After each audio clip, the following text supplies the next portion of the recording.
আচ্ছা এদিকে দেখো 11 নম্বর অঙ্কটা দেখো অন্তর্কলজ নির্ণয় করো sin x cos x কেমন অন্তর্কলজ কার নির্ণয় করতে হবে sin x cos x তাহলে আমরা এটা লিখতেছি যেটা অন্তর্কলজ নির্ণয় করতে হবে এটাকে কি লিখি আমরা y কেমন y sin x cos x বুঝা গেল তো তাহলে এবার ডেরিভেটিভ কি হবে এখানে অন্তর্কলজ y dx সমান সমান এটা কি গুণ আছে না গুণ থাকলে আমরা কি করি প্রথম টার্মটা কি আছে sin x d/dx দ্বিতীয়টা ডেরিভেটিভ কেমন cos x প্লাস আবার cos x দ্বিতীয়টা d/dx sin x এর ডেরিভেটিভ কতটা বুঝে গেছে d/dx cos x তো cos x এর ডেরিভেটিভ কি আছে জানা আছে নি এই যে দেখো cos x এর ডেরিভেটিভ আমরা সূত্রটা জানি cos x এর ডেরিভেটিভ কি মাইনাস sin x তাহলে এখানে লিখব মাইনাস x বুঝা গেছে তো প্লাস আবার cos x আবার এখানে d/dx আবার হলো sin x এর ডেরিভেটিভ sin x এর ডেরিভেটিভ কি আছে cos x তাহলে এখানে লিখব হলো cos x minus sin square x plus cos square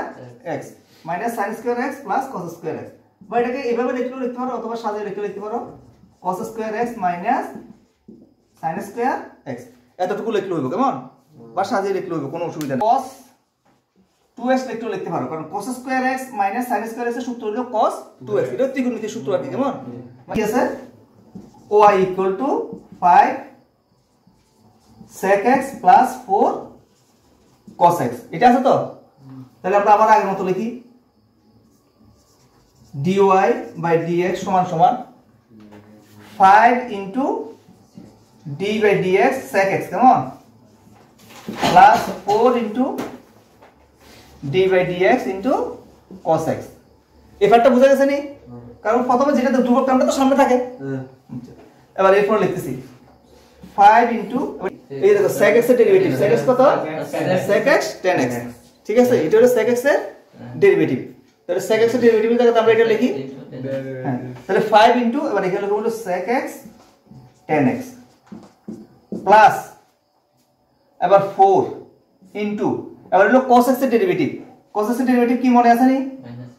minus sin x বুঝছো তো আচ্ছা এবার এটা 5 sec x tan x minus 4 sin x